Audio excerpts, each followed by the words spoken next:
Hello, everyone. I'm Barbara Corcoran, Vice President of Education for the New York Botanical Garden, and it is my great pleasure to welcome you all to this, our final talk in the Winter Lecture Series with garden designer and musical composer Larry Weiner. You recall our series opened on a snowy morning in January, and today here we are. It's spring. There are birds chirping out my window, and we're about to enter a world of making music and making meadows. But before we begin, I want to encourage you to participate in today's event.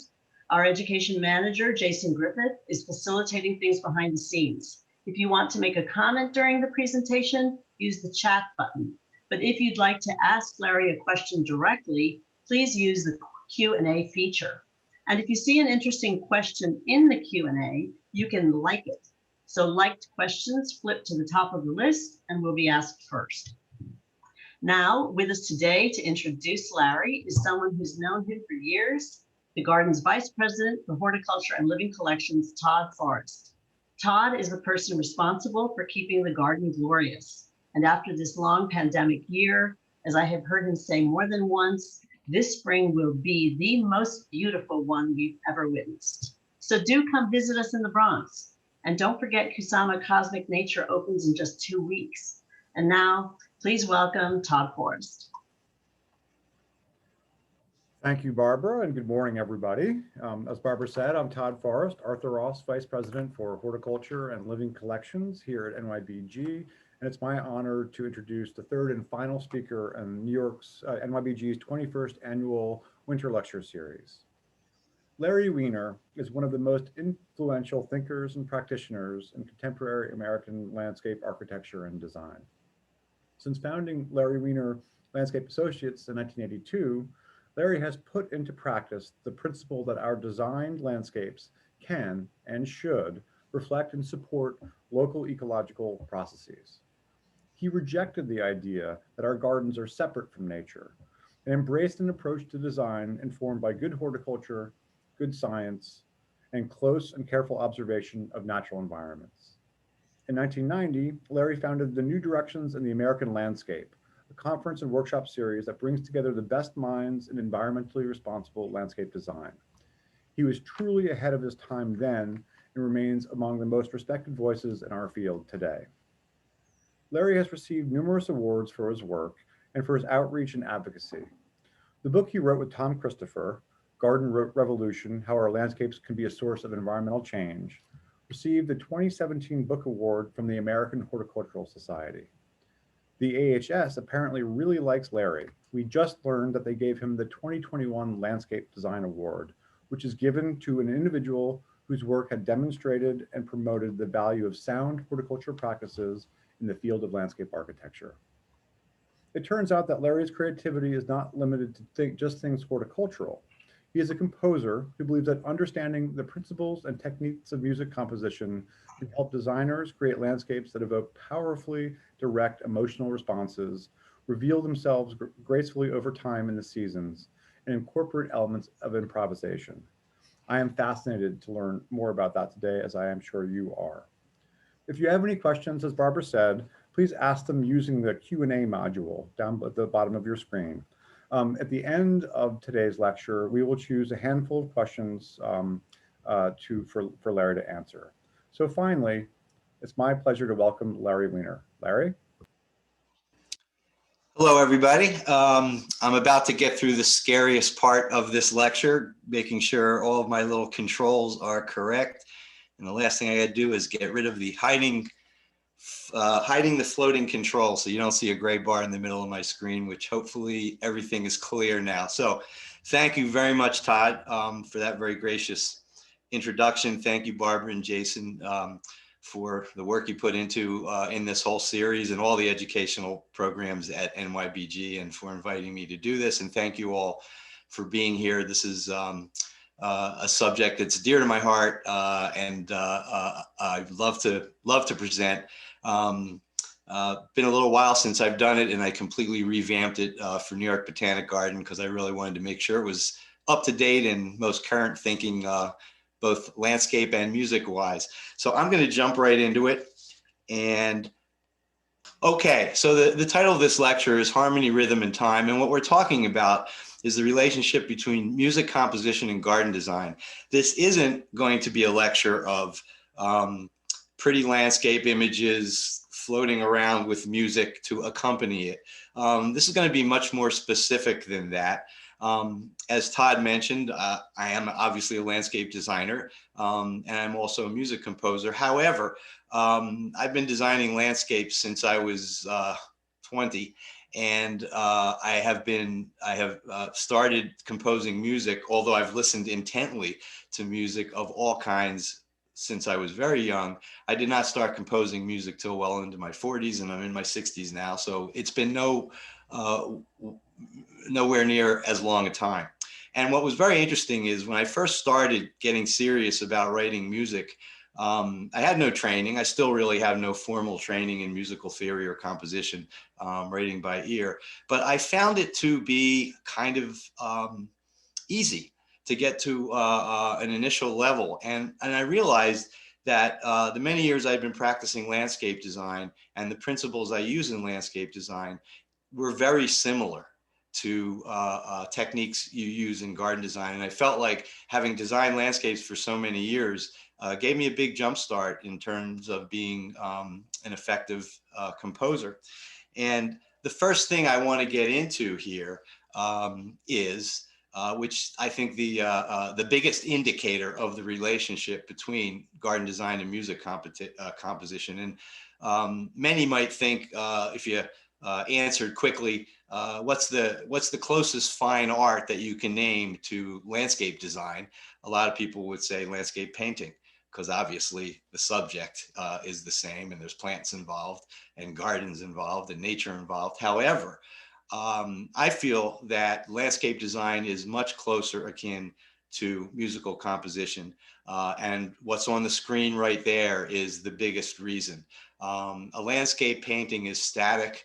Of course, a really sophisticated painting, depending on the vantage point you're looking at it from, can change somewhat. But by and large, it physically is static. Whereas a musical composition changes over time. You travel through it, not physically, orally, although you can dance, you can walk, you can do a lot of things physically too, but it changes over time. It's not static. And a landscape is something that you move through over time and is, in a way, both are an unfolding series of movements. Not to say that every musical composition, or even most, are defined movements as in a symphony. But the idea of change, going to different areas or sections, be they very distinct or very blurred, are part of the deal in both cases. So let's get into some of this. So let's just move through a landscape quickly just to illustrate what is obvious, that moving through a landscape garden is an unfolding experience. There is change over time. But what I want to illustrate here is there's change over time on a number of levels. Obviously, you're walking through it and it changes over time. When you first plant it and there's little tiny plants or seeds in the ground, and then it grows into maturity, that has changed over time. And the third type of change over time is change in years. And this is one of the what I think is the key components of true ecology-based garden design. It's not just about using native plants, and Todd mentioned this in his introduction. It's about understanding ecological process. And in nature, if you look at if you inventory plants in any particular place and come back 10, 15, 20 years later, some will have dropped out, some new ones will have showed up, and some are still there.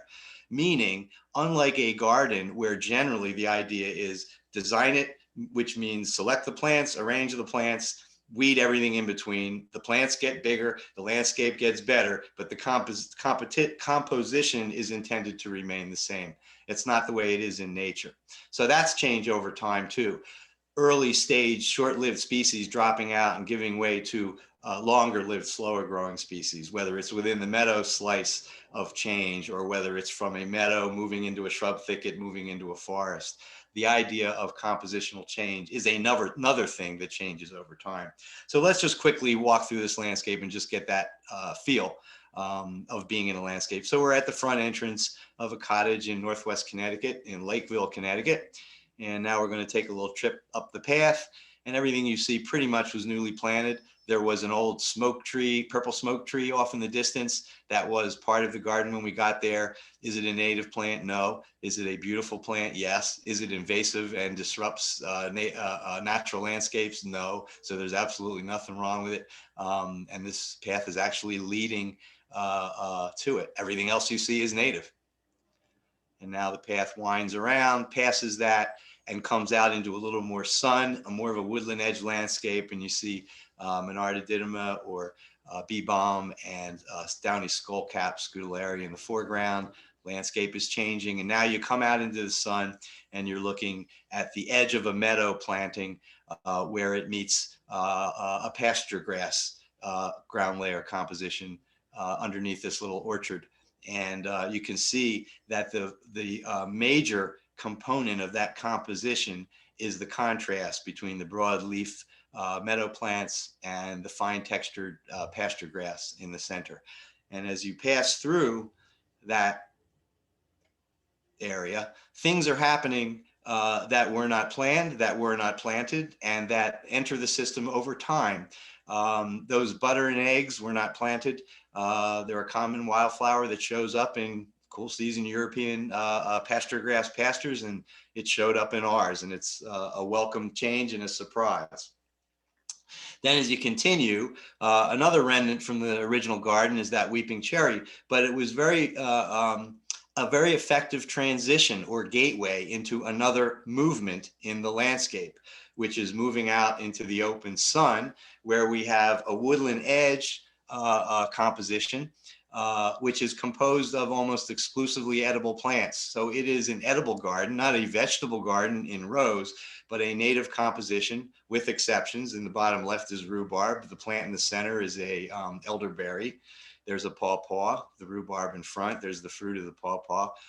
So this is a native woodland edge composition that's intended to be edible plants. But if you look to the right, what tends to be on the edge of the woodland edge composition, or in ecological terms, the ecotone, the meadow.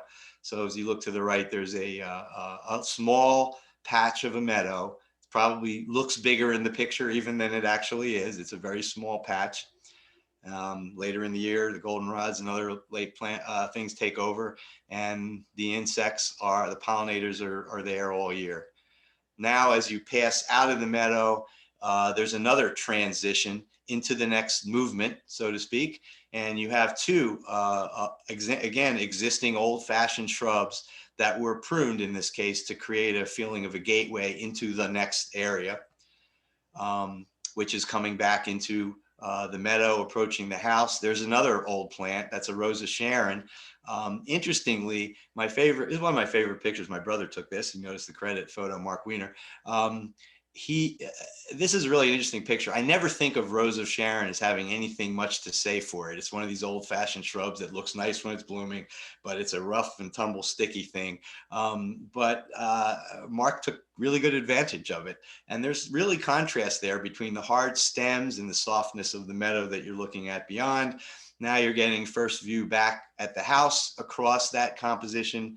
And now you're back at the beginning where we started, except now it's later in the fall, and that composition has completely changed over time through the season. And my caption under there is, unlike music, is a landscape confined by space? Well, of course it is in literal terms, but in feeling, it does not have to be, because the trip you just took, I would say, is on a piece of land on this side of that property, and there's not much in the back. It really is a lakefront property, is a tiny little strip, and then you're on the lake. So this is most of the property you just walked through, is most of it, and it's nowhere near an acre. I would say you're probably talking about 3/4 of an acre that you just traveled through. It doesn't feel like that, either photographically moving through it or looking at these or actually being there. And the reason is design, because you're going up one end of the property, coming back the other end, kind of winding a little bit, with a lot of height in between those two trips going up and coming back. So when you make that circuit, you don't really realize you're not that far from just retracing your steps when you head back towards the house. But you feel like you're wandering around a lot of space. So let's move on to another aspect.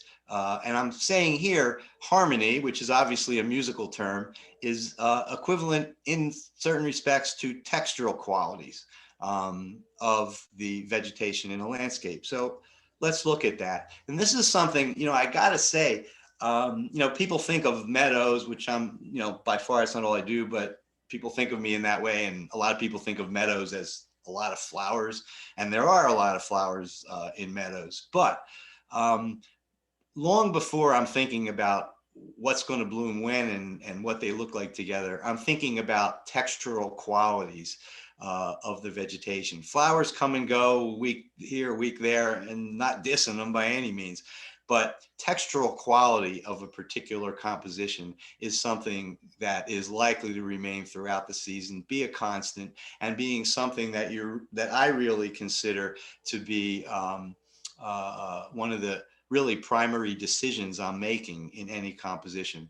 So here you have what I would call a monochromatic harmony or a monochromatic texture, depending on whether you're talking about music or you're talking about garden design. And obviously this is a fine, delicate texture. And grasses in a meadow composition are the first thing you would often go to for that textural quality. But often clients also, they want that fine, intricate feeling. A lot of landscape architects we work for request that, but there is also a desire for color. So if we're doing that, we're very careful to pick those forbs or flowering perennials that don't have big leaves and don't have big, overly fat, showy flowers, so that the floral composition does not overpower the intricacy and delicacy of the textural quality of that planting. So let's listen to a musical composition, a little excerpt of Symphony No. 2 by Jean Sibelius, where we have that kind of monochromatic feel in musical terms.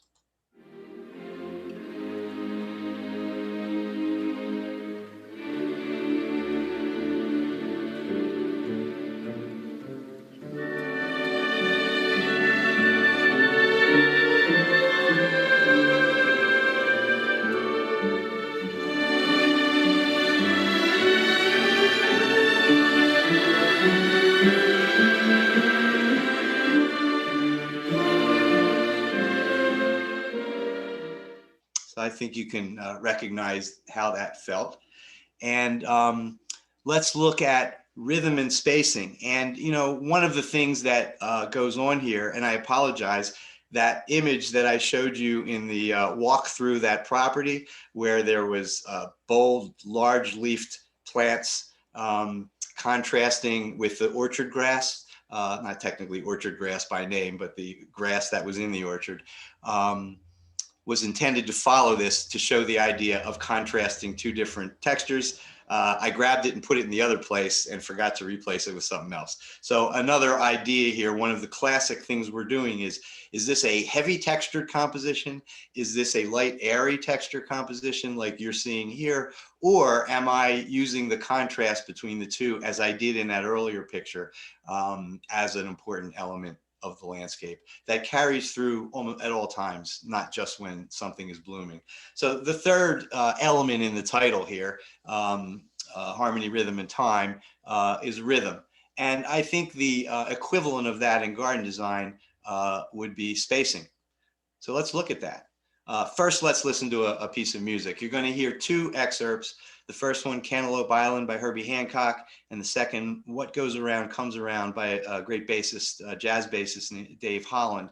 And what you're going to hear in the first one, you're going to hear a very solid rhythm that's very predictable and very even. And in the second one, you're going to hear a rhythm that's syncopated, much harder to follow. And let's listen to those two first.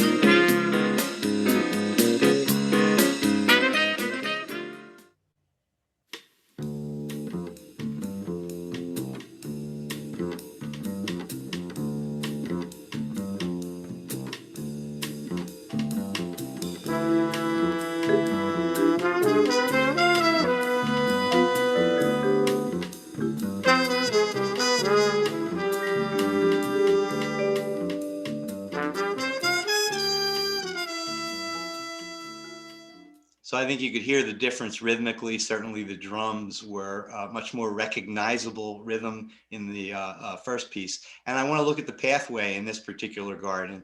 This is regular rhythm, also mixed with irregular, because what you've got are very linear, equally spaced stepping stones, interrupted both directionally, where you've got to shift direction, as well as texturally and materially, in terms of you in the shifts, you're walking across flat boulders.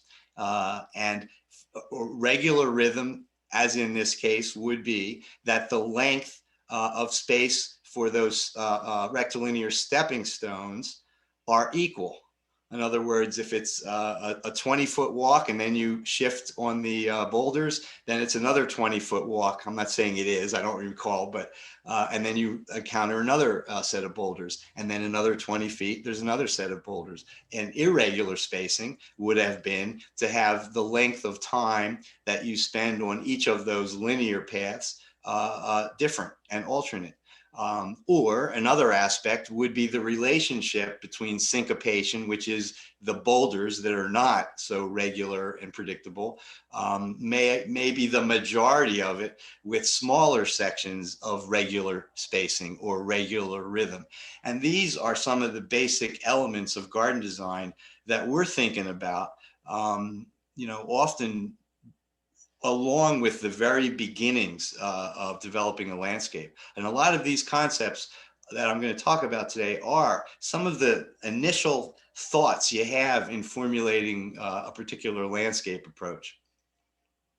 Now, if you continue that path and you go around the corner, you go up a little set of steps and you come upon this. So now it's become from regular spacing or rhythm, interrupted by slight, separated by slight interruptions of syncopation.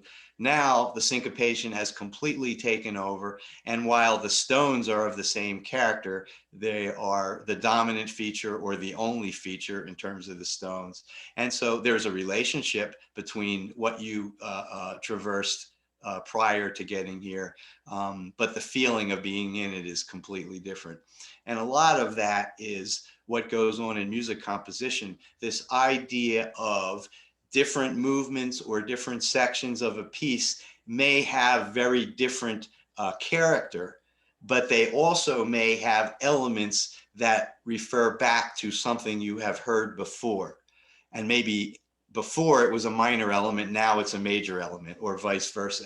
These are things you can think about very intentionally when you're putting a landscape together that relates to music design. We're still talking about rhythm here. This is a landscape. I had no role in this, just visiting and taking pictures, but this is Olympic Sculpture Park in Seattle, Washington. And as you can see, this is, wouldn't be hard to figure out, this is a regular rhythm.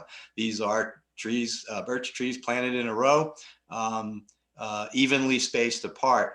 But once you follow that path and go off on an angle instead of following the trees, the whole aspect changes. They're the same trees. They're in exactly the same pattern, except how you're viewing them, where you're viewing them from, changes it completely.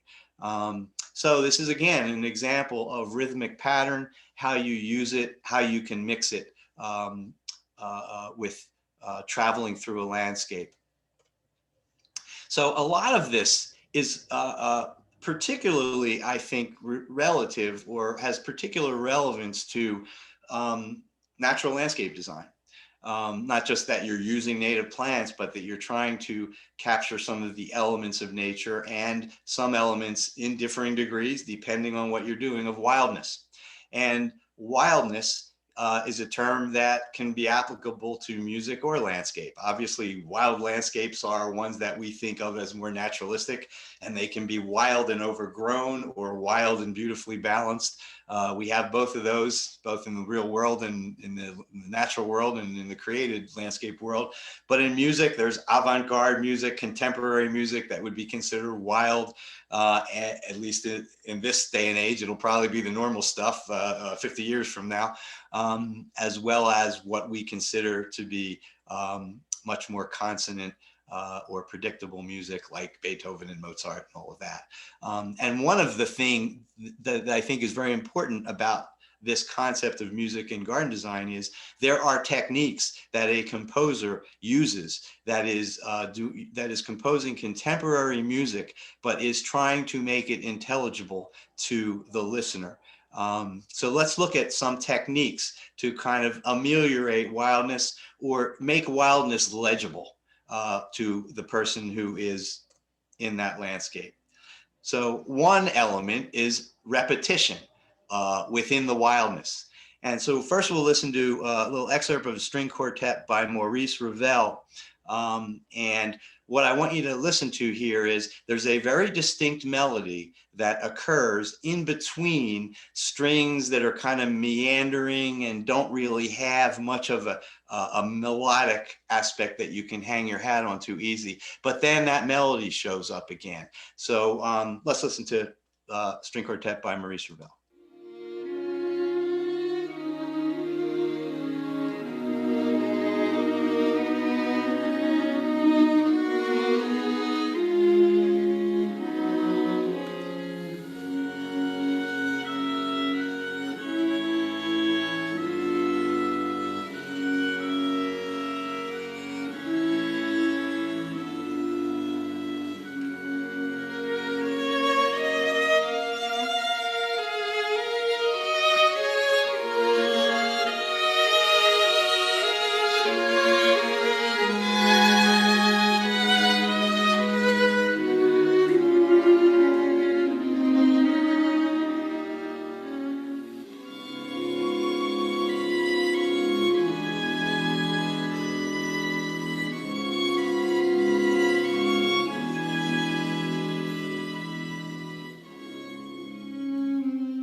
So the melody that I was referring to was a short fragment in the earlier stage, and then it ended on it again. From a landscape standpoint, and of course that would have occurred many more times had you listened to more of the piece, excuse me. And in the landscape example, that panicum, that gray panicum that you see, is a repetitive element that is used periodically throughout this very wild landscape to give it some legibility, mark transitions, give it legibility. And it's a very useful tool. And I am very hesitant to use colored foliage plants because that can move very easily into the garish. But they can also be very useful to create a backbone that is solid through the season as floral compositions are coming and going, and again, giving legibility to the landscape. So let's just travel through this a little bit and see, just keep in mind, pretty much everything you're going to see is pretty wild, mingled, intermingled, but those blue panicum are giving you kind of a base of familiarity. So now we're traveling around the corner of that pool, and there you can see the panicum again. And this image, again, you obviously can see the panicum. It's separating what's a little lawn area behind it. But if you look at the composition in the foreground that's running low across it, that's Grollo sumac, a low variety of fragrant sumac that was planted. But everything else you see in the foreground has naturally recruited from elsewhere in the landscape. There's coneflower, didn't plant that. That Rudbeckia, black-eyed Susan on the left, didn't plant that. There's another little one you can catch a little bit of on the right. If you look right behind that black-eyed Susan on the left, there's a little red bud coming in. Didn't plant that anywhere on the property. It came in from hedgerow where there were some plants elsewhere. And that perfect vertical element that comes up in the middle is Silphium perfoliatum, or cup plant. I didn't plant that either. And that came in from the planted meadows that are beyond this, which we'll see in a moment. And it just seemed to kind of come in the perfect place because that's a big, bold plant. So obviously, as the designer, making design decisions about this landscape many years after it has been planted, you'll notice there's another cup plant a little off to the left coming in. Well, this is ecology. This is plants moving around on their own, self-proliferation. That's what I'm very much hoping for in many cases, but I'm also making decisions. Everything that occurs naturally, I'm not going to go along with. And you know what? That second perfoliatum cup plant on the left, I think that composition is better with just that one in the middle. So that was eventually removed, that one on the left. Designing 10 years or so after the landscape has been designed and actually planted. Now you're walking through thicker vegetation, but there's a little window through those 2 pagoda dogwoods that would be pruned to be maintained, a 10-minute job, but needs to be done if that window is going to be preserved, through to the panicum. And here again, the panicum is the stabilizing element, and we've got mountain mint that was planted with the gray bracts. But again, coneflower, a little bit of cardinal flower showing up on the bottom. Looks like verbena, maybe a little blue behind that. A different species of Rudbeckia, not Herta that you saw in the other one, but Triloba on the left. So this landscape is not only a very naturalistically arranged landscape, but there are things that are moving around as the landscape progresses that weren't designed. And there are decisions made to allow some of it to happen and to disallow some of it, as I just talked about before. But whatever's going on, that panicum repeated is giving a sense of continuity to that landscape. Again, everything's wild except the panicum, but you kind of don't feel like you passed through a place that was out of hand or that nobody had under control. And certain clients, I would not have used that. I may have allowed the wildness to be pretty dominant, but I'm designing for people. I'm designing for wildlife, no question. I'm designing for the environment, but I'm really hired by people, and these landscapes have to work for them. And some of the things about a landscape are subjective, certainly the aesthetic and experiential aspects of it. So I got to be very cognizant of what level of wildness and how much it needs to be ameliorated for a particular client. And I'll also say a comment about the use of colored foliage. I'm less resident to use a colored foliage. I have a tough time with red, but if it is scattered through the landscape, then it is one element. In other words, there's one plant of it or one patch of it. And the reason is one patch of that blue would mean your eye goes to that blue and that's all you see. But if that blue color is scattered throughout the landscape, you can't focus on it in one place. Your eye is moving around and consequently taking in the bigger picture. So I think the color is less dominant. And then finally, when you come into that open lawn space, you're looking out at a 30+ acre meadow, and the panicum is what you're looking out over. This is what was in that garden in the turn of the century. It was one of the founding families of Bethlehem Steel. The house was long gone. This garden was long gone by the time I got there. It was a new house. But you'll notice off in the background on the left is a row of umbrellas.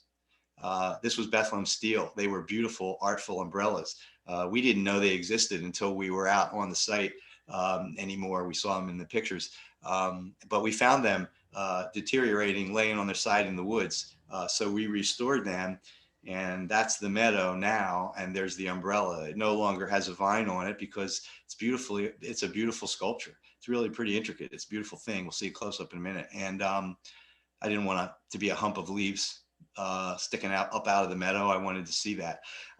Also, they are going to come back to the idea of repetition. We had, let's see, 1, 2, 3, 4, 5, 6, 7. We had 8 of them.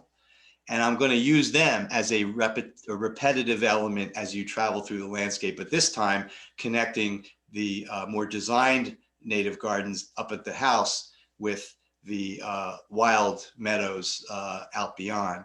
So as you're looking out from the terrace, the central view is where that grouping of trees are, and the 3 grouping of trees, and that umbrella is off to your right. If you go off to the right of those trees, well, now we're going to go close up to the same one. You can see it's pretty cool sculptural piece of work there. Now you move off to the right, skipping over the main view. These umbrellas are kind of framing that view, and now you've got 3 of them, and they're in an arch. And that arch is basically part of a circle that is broken, more break in it than the actual umbrellas, but it's a circle, starting with that one you saw, these three that are arching back towards the terrace, one up on the terrace. This one does have a vine on it, Georgia honeysuckle, which is because it's not in a meadow. And then if you look down to the pool, there's three more of them completing the circle and leading back out to that original one. So again, this idea of repetition, in this case, both with a particular plant as well as with an architectural element, I realize most people are not going to run into remnant sculptural umbrellas from Bethlehem Steel on their property, but the idea of using some kind of a sculptural or a constructed element that carries through certainly could be done in many cases. And there's just a picture looking back from the pool at the house. So let's talk about transitions, of which we've seen a number of. And we're going to hear two pieces here that shows gradual transition and an abrupt transition. First one is Different Trains by Steve Reich. This is what's called the name just of that type of music jumped out of my head. Philip Glass is like one of the premier. I can't believe I can't remember. But it's very music that has a very repetitive character, but that repetition is gradually changing into something else over time, sometimes barely perceived. And then the second one, Shimmy Shimmy Cocoa Bop, which is an adaptation of an old R&B tune, Shimmy Shimmy Cocoa Bop, was written by me and has a more abrupt transition. So let's listen to these two.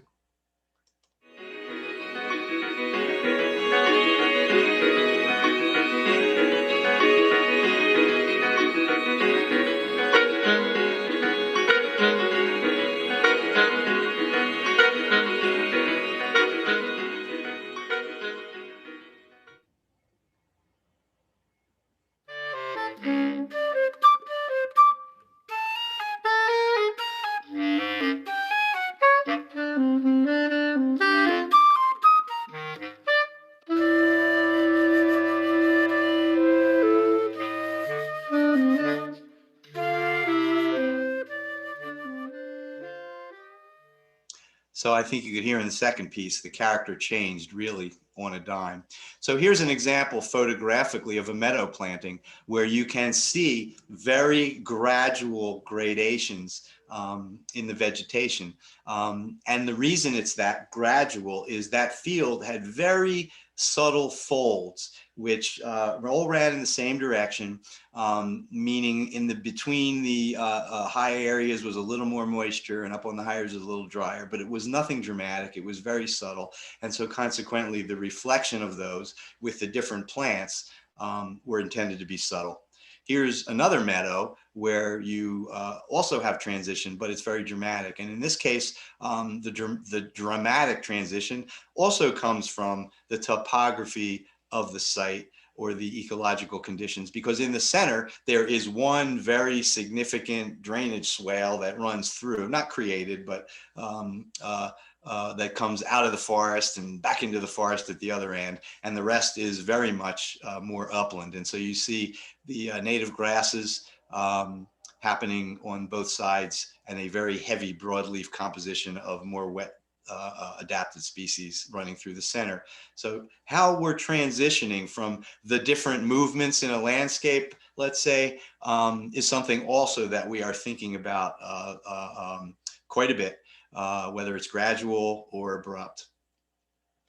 And then there's kind of this alternating encapsulation of wildness in landscape or dissonance in music, where you have a very distinct difference, not gradual transitions, but you also have a kind of going back and forth in encapsulation. So let's kind of look at this landscape where you have rectilinear shapes, some with water, some with plants, alternating with undefined spaces.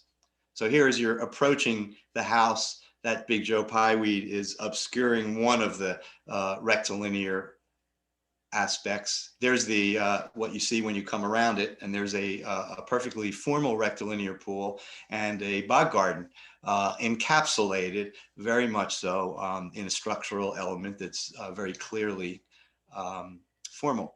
But then if you kind of swivel to the left and look across that landscape to the patio, you can see there is a very distinct alteration as you pass through that. That bog garden you were just looking off is off to your right, where you're kind of moving through wildness, very wild, and then you're moving through very encapsulated formal spaces. So here's another element that's very used in music and is typically used in garden design, but I think I'd like to make the connection here. Highlighting a soloist. This is a piece, an excerpt from Sketches of Spain by Miles Davis. And what I want you to listen to here is, as the music begins, you're going to hear castanets presence. And when it's time for Miles Davis, trumpet, to come in and do a solo, those castanets are going to drop out.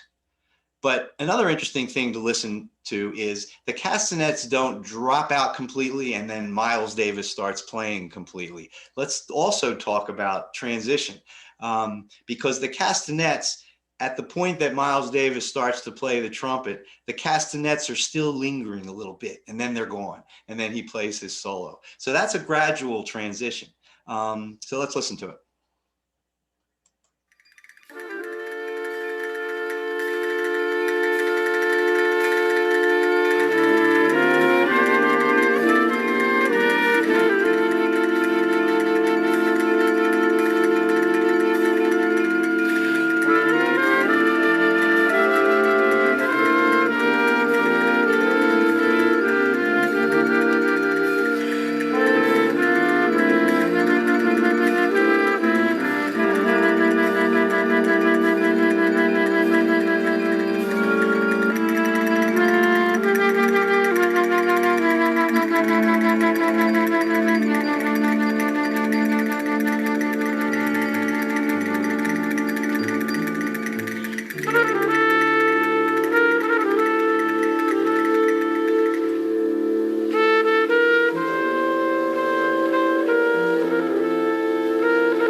So in the landscape version, you're walking along a path on the edge of a stream here, and your view out to the meadow beyond is either completely or partially obscured by the low branches of the shrubs and trees, because you're in a little forest running along the stream, until you come to an opening that highlights that sycamore, which was actually planted in the meadow. So we're highlighting a soloist. The sycamore is the soloist. In another instance, we are walking down the steps to a pool area, and your views out to the garden in front of you and to the meadows beyond. But you'll notice there's vegetation on the left that's blocking your view to that direction. And once you get to the bottom of the stairs, both the direction, the angle of that pool, long section of the pool, and the vegetation are really framing the soloist, which is obviously the tree.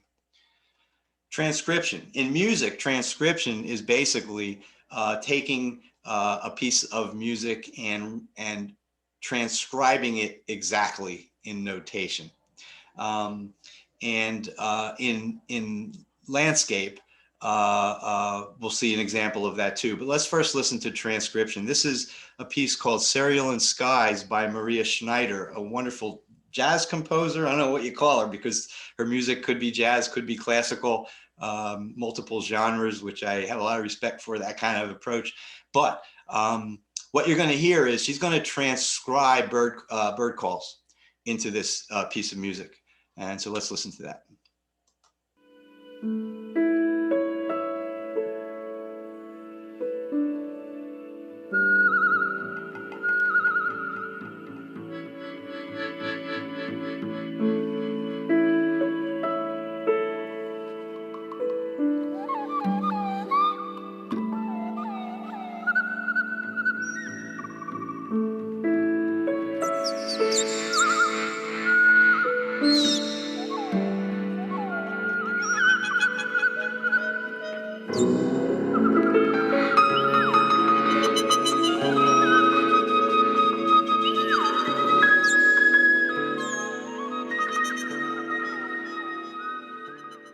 So there were real birds in there. There were instruments mimicking the birds in there, both in sonic quality and melodic and melody.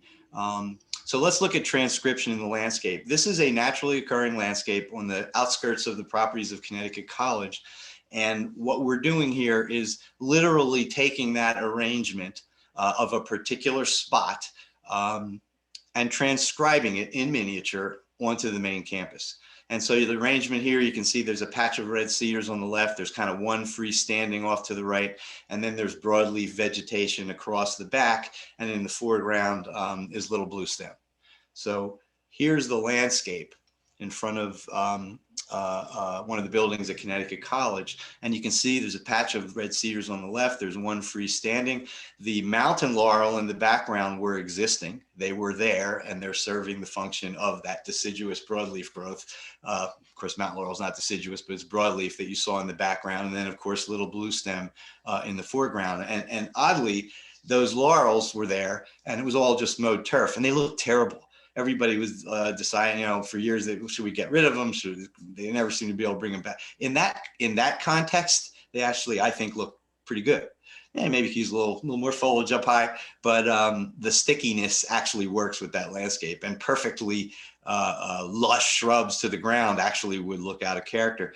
Let's go back to the model landscape again, because there's another aspect I wanted to look at, and that's the turf, or not the turf, the pasture grass, the green grass in the center, which is European pasture grass. And you've got the Little Blue Stem, and then this swath of the green pasture grass, and then it turns a Little Blue Stem again. That's probably hydrologically related, because pasture grass is very closely related to turf grass. As you know, turf grass likes water, doesn't like drought. Little Blue Stem loves the hot weather, and it thrives in heat and drought. And so the difference, why in nature those two different species were dominant one or the other, is probably it's a little more moist in the center. So here's our transcription of that. And in place of the European grass is the surface, the paving, and the Little Blue Stem on either side of it with the arrangement we already talked about. And there is actually, I'm not sure if it's there. Last time I was there, I didn't notice it. We did write signage. The intent there was to put a little map in that landscape that you could see that showed you where the model for that landscape was. And you can go out, and that picture was taken from a little parking spot on the edge of that field. So it's very easy to find it. Interpretation, which is kind of related to transcription. Transcription, you're taking something somewhat literally. Interpretation, you're changing it. In music, there's a melody, but that doesn't mean one person's interpretation has to be anything like someone else's. And so in this case, we're going to look at two compositions. One, You Are My Sunshine by Jimmy Davis, the original version, and then by Ray Charles. And you'll see how different the same song can be. You are my sunshine, my only sunshine. You make me happy when skies are gray. You'll never know, dear, how much I love you. Please don't take my sunshine away.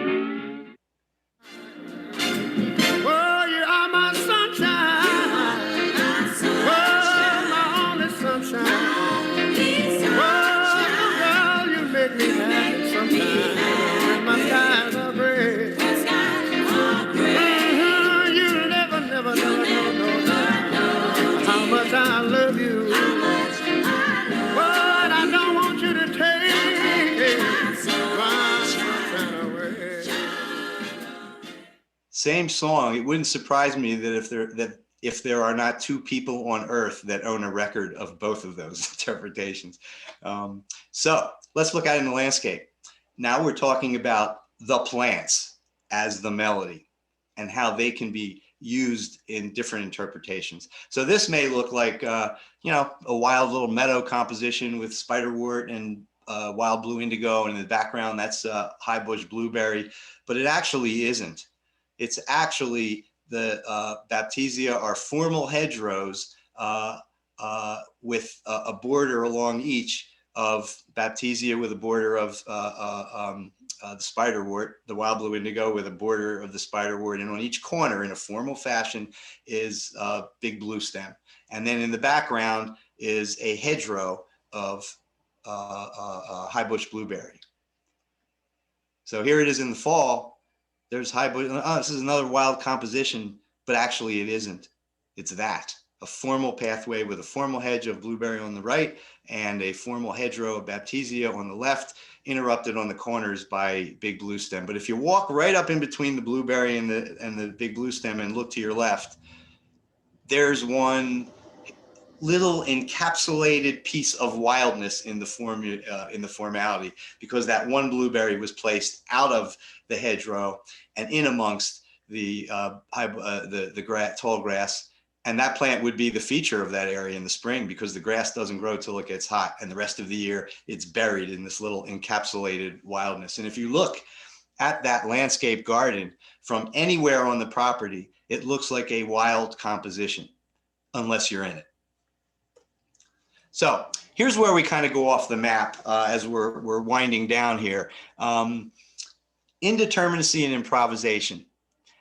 This is a picture of David Tudor playing a piece by John Cage called 4 minutes and 33 seconds. What 4 minutes and 33 seconds is silence. And I think if I click this, he does his thing. Yeah, there you go.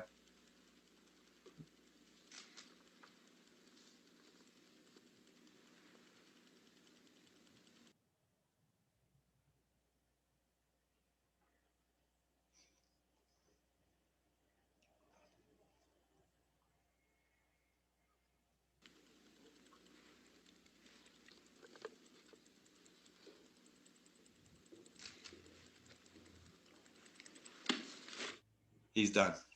That was a brilliant performance. However, that piece gets criticized. Obviously, you don't need any talent to play it, and you don't need musical talent to write 4 minutes and 33 seconds of silence. But what John Cage didn't care about the virtuosity. He was trying to make a point, and that is that ambient sounds, what is always around us, can be considered musical, or at least part of our experience in a positive way. And that the idea there was for people to be taking in just the ambient sounds of that room, people breathing and things like that. That was his point. I think it was a very good point. And I'm going to skip, for the interest of time, I'm going to skip my little excerpt there from a piece called Shimmy Shimmy Cocoa Bach. But the reason I was going to play it is there was a accidental musical occurrence when I was recording parts of this piece that I really liked, and it stayed in the piece, even though it was kind of a mistake. And so this idea of indeterminacy, which has a great relevance to natural garden design, where plants are proliferating on their own and things are coming in and you're making decisions about what stays and what doesn't stay. Indeterminacy becomes part of that. It's not all part of a predetermined design. So a meadow is generally mowed or burned yearly to prevent it from succeeding to shrub thicket and eventually forest. But let's look out in that meadow. We're going to talk about indeterminacy. Oh, there's a gray dogwood that happened to show up in the meadow, not planted, naturally occurring. Now, as I said in the slide before, you mow a meadow or burn it to keep it from succeeding into shrub thicket. But if you don't mow it, it will succeed into shrub thicket. So if I want that gray dogwood, which is a beautiful shrub, to be part of that meadow, all I got to do is not mow it and mark it off to not be mowed when the meadow gets mowed. And I will end up with the shrub winning the fight because it's a later stage of succession. The rest of the meadow gets mowed. So here you see the goldenrods are fading out, and now the dogwood is almost dominant, and there it is. And there's a path between the meadow and the dogwood. So the dogwood is not running into the meadow and overtaking it, because now it has reached the size that I want it to. That wasn't planted. All it was observed growing naturally and make sure that the mowers went around it. And now we've expanded the area as a little garden design just by creating a little opening around that now nice big fat dogwood. And you can see the little tiny meadow circle in the middle, that's just meadow that was there that didn't get mowed when we widened the path to create a little sitting area as a garden accent. That's designed 15 years after that meadow had been planted.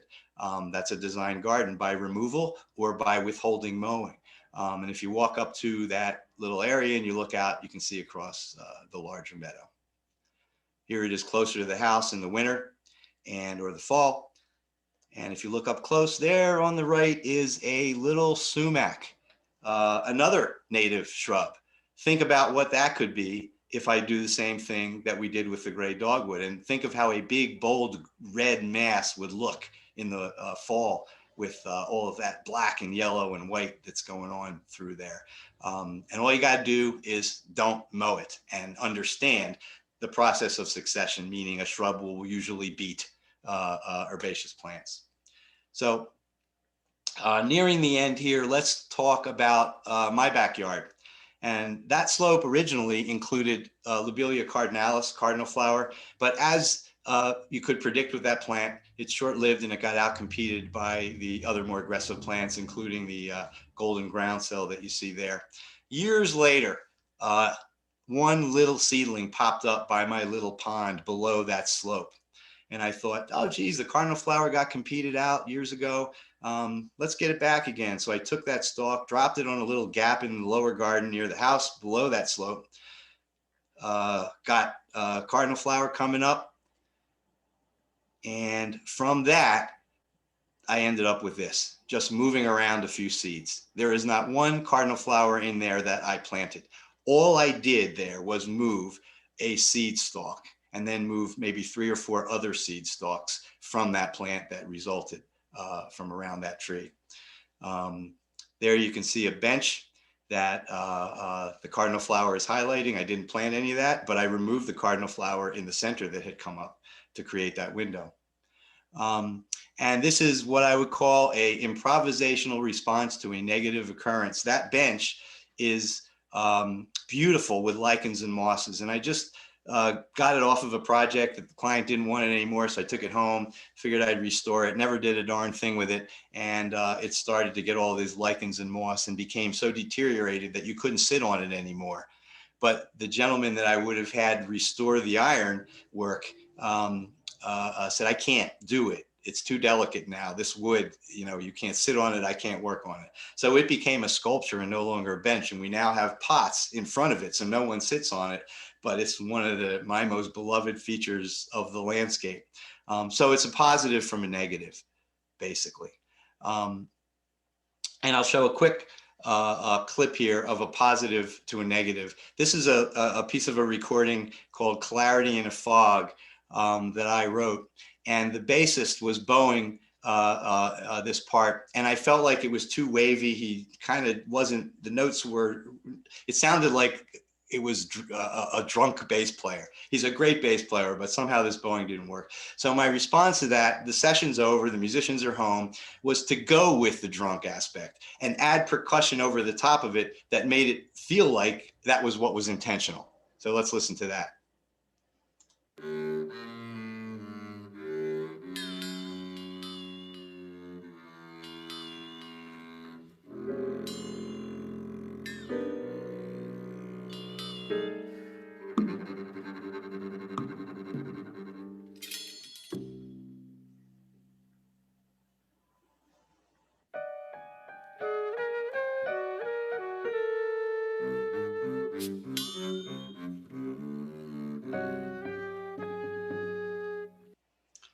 So, I had a problem with that bass part. Now it's one of my favorite parts of the pieces, embracing and reacting to, in that case, a negative occurrence. Now that bench is a featured place. You don't see the pots. They weren't there in this picture yet, but there are now. And the last part I'll show on my property here is there was research at Rutgers that showed that if you put raw wood chips on the ground, you will get a high preponderance of native trees, particularly those that are considered mature canopy trees like hickories and oaks. And I put the wood chips down, and there's a shagbark hickory that I have no other shagbark hickory on the property. There is a shagbark hickory, a mature one, just off property. So there is a seed source. I don't have any except where I put the wood chips. And there you see oaks and hickories where I put the wood chips. And there you see what they are now.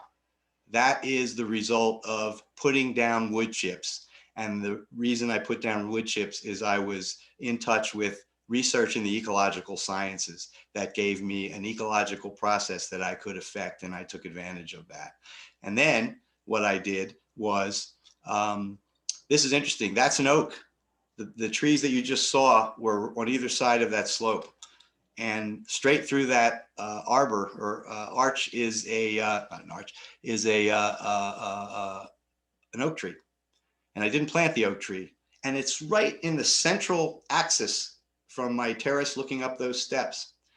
And I was walking on the property back there and I saw an oak came up, and there's, very few oaks showing up except in my wood chips area.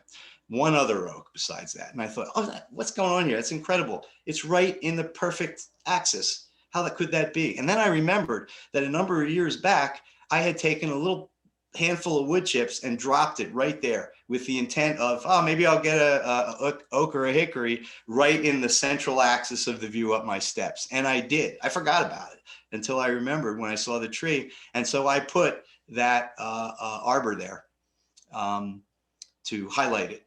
So this is layered response, call and response, which is a musical term. Musicians interacting with each other, either composed or improvisationally. What's going on here with the trees, with the cardinal flower, with this is I am doing things to the landscape. The landscape is responding. I am making decisions based on the landscape. It's a series of interactions, and it's really a partnership with nature. It's not just an empty phrase in this case. So here is a piece of music I wrote called the Locomo Twist. And at the end of it, I was not satisfied with what I had written. And there was, what I wrote was a drum part. There was an improvised piano that I told him you can only play one note in all kinds of different rhythms. And they did it. And it wasn't good enough. I just felt it was the ending. So I felt it needed more. So I added percussion over top of that. And what I realized is that there was written material, there was improvisation that was responding to the written material, and then I was writing material in response to the improvisation that was responding to the original material. And that could be layered multiple times and be this intermingled decision-making, random, layering of interactions over time. So let's listen to the end of that piece.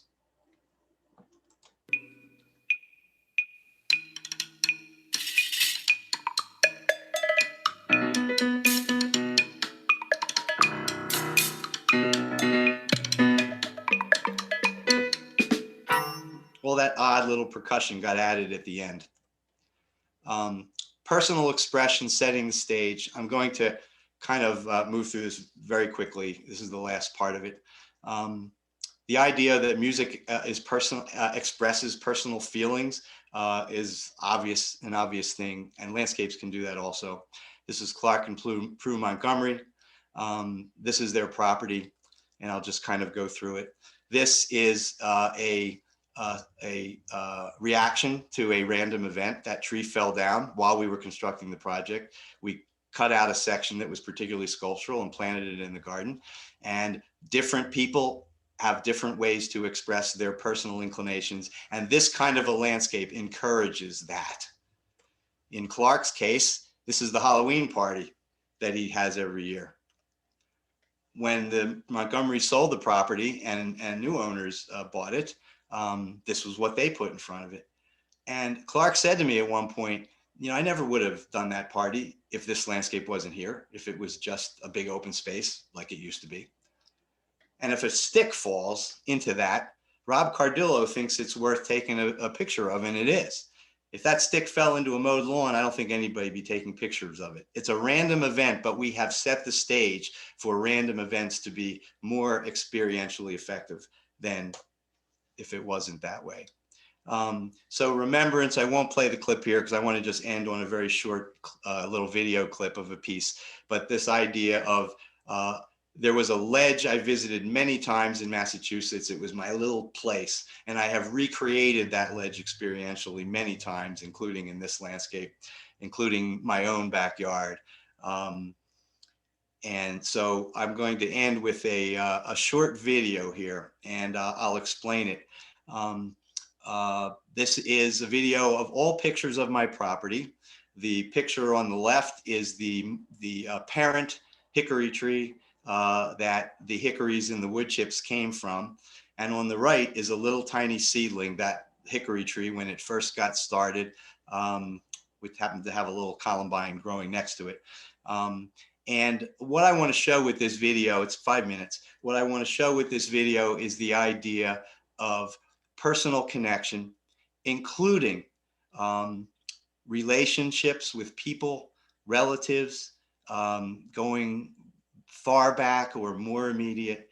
And so what I want to talk about with this, my father was not a piano player, but he could play one song that he learned in the Army, Body and Soul. It's an old jazz classic. It's the only thing he could play. Once a month, he'd sit down at the piano and he'd play it, and that was it. Never learned another song. So to him, to me, that is something that represents him. And I composed a piece of music that has an excerpt of this in it. Frank Sinatra. My heart is sad and lonely. For you I sigh, just for you only.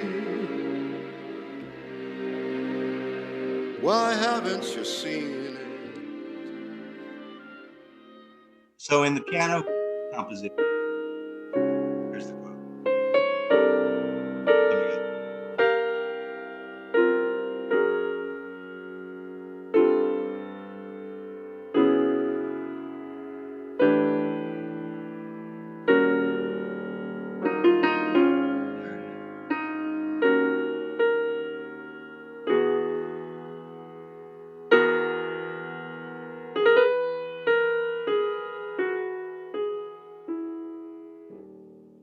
So we're going to hear that whole piece. As I said, it's 5 minutes. Don't think I'm going to saddle you with an hour and a half composition here. But the idea here is that this is about my landscape, where I live, and the personal relationships with people, and particularly my father, to it. And the only thing I'll say about this before, traditional cultures, Native Americans and traditional cultures, indigenous cultures all over the world tie landscapes and ancestry together experientially. Things in their landscapes represent ancestors, those that they remember and even those that they don't. So let's listen to this composition and listen to and see pictures all from my yard.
So that's basically a quarter of an acre in an inner ring suburb of Philadelphia.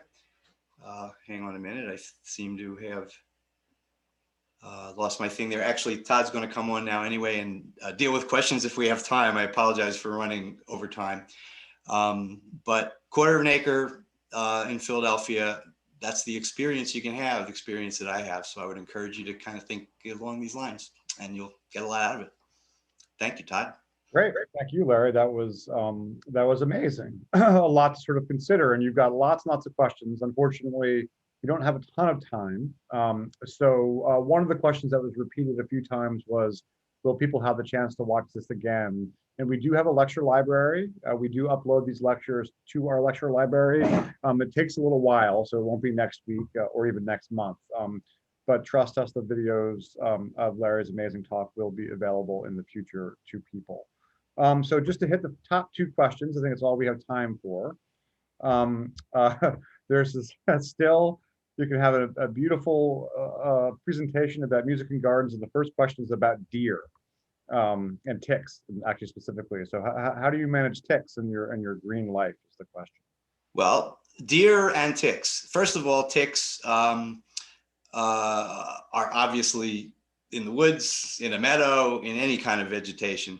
And the idea really is to mow very wide paths so that you do not have to brush against vegetation if you choose not to, wide openings for sitting areas and whatnot, and stay out of the bushwhacking through by and large. And when occasionally you do, make sure you check yourself really well. Meadow and deer, meadows are not affected by deer in a significant way. And I've done hundreds of them and they're just not affected. And the reason is not because deer don't like native plants that are in a meadow. There's plenty that they do, obviously. But the reason is there are also a lot of plants they don't like. And unlike a garden where everything is individually planted and deer can find the ones they like and eat them to the ground, you may have an aster that they love with a big blue stem that they will never eat intermingled. They can't get a bite full of what they like and what they don't like. And we now actually plant perennial gardens, whether it's woods, garden, meadow, where we'll plant two plants in the same hole, herbaceous plants, one that's palatable and one that they don't like. As long as they grow equally together, one is protecting the other. So that's my answer to that question. Excellent, thank you. The next question, and we also, Larry has kindly agreed to answer questions that we don't get to in this session via email that will be sent out to all the people who participated tomorrow. So if your question doesn't get answered right now, don't worry, Larry might answer it over the night. The next question is, when building out a Mesic Meadow landscape design, do you ever need to remove some of the natives that are already established to make room for additional native plants to create more varied dynamic composition? Or Yes. do you tend to leave everything that's already existing? By and large, more times than not, if there are native species there, we're making sure we don't get rid of them with the weedy plants that we are. However, there are native plants that I consider weeds more than not. And I'll give you the classic is Canada goldenrod. It's a beautiful flower. It's got wildlife value, but it will blow away 95% of the other native meadow plants that are there and ruin the diversity. So more times than, and that's not a dissing dissing goldenrods. We use lots of goldenrods that are wonderful plants, but Canada goldenrod, a native, is just too aggressive to have a diverse meadow. So we will often get rid of that and treat it as a weed when it comes in. Great. But mostly the native plants are getting spared. Excellent. Because you answered that so quickly and so concisely, we get another bonus question out of the next. Characteristic of me, but exactly. The next is, how do you transition a meadow-like garden into a neighborhood of very manicured mow and blow attitude? Neighbors don't recognize the attributes. Yeah. NIMBY situation for Larry Weiner. I'm very cognizant of, particularly, if you're in a neighborhood, the front yard is a different animal than the backyard because the front yard is seen by neighbors. And part of this is client directed, but in almost all cases, what I'm designing as a meadow in the front yard is going to be, I mean, people talk about mowed area on the edge to make it intentional, and we certainly would do that. The shape of it should be graceful, just like the shape of a garden would be. But the plant selection is intended to reflect the level of wildness, which I referred to before, that is appropriate for that neighborhood. It doesn't have to mimic what they're doing. That's not the point. But the point is, it's not like stick it in your face. So instead of Monarda, Fistulosa, or Bergamot 4 feet tall and big blue stem, I might plant a meadow that is much more uniform in height and lower and maybe intricate grassy with delicate flowers instead of big heavy things. I'm designing it in a way that it is not so at variance that it's sticking out like a sore thumb. And maybe some neighbors love it and some hate it and some are okay with it. And, you know, If only the architects who designed the large, hideous McMansions that are popping up everywhere had your sensitivity to the neighborhood. thank you, Todd. Anyway, so thank you again, Larry. Now, Larry has a treat, a bonus treat for everybody who has stuck with us this long. He has another video also with one of your own compositions as the background. Yes. It's about 8 minutes long. So those of you who would like to enjoy that, Larry will just put it on and you're just welcome to watch it. And until then, Larry, thank you very much. That was amazing. Audience, thank you very much. I hope you enjoyed it as much as I did. And I hope to see you at the garden during our Kusama exhibition. Thank you, Hi, Todd. everybody. Thank you, all of you folks. And I will share my screen and play the Locomo twist, which you heard the very end of, that interaction thing I talked about at the end. This is the Locomo twist. And all of the photography in this is by my brother, Mark Weiner, who took all the pictures and arranged all the pictures, and the music was written and arranged by me.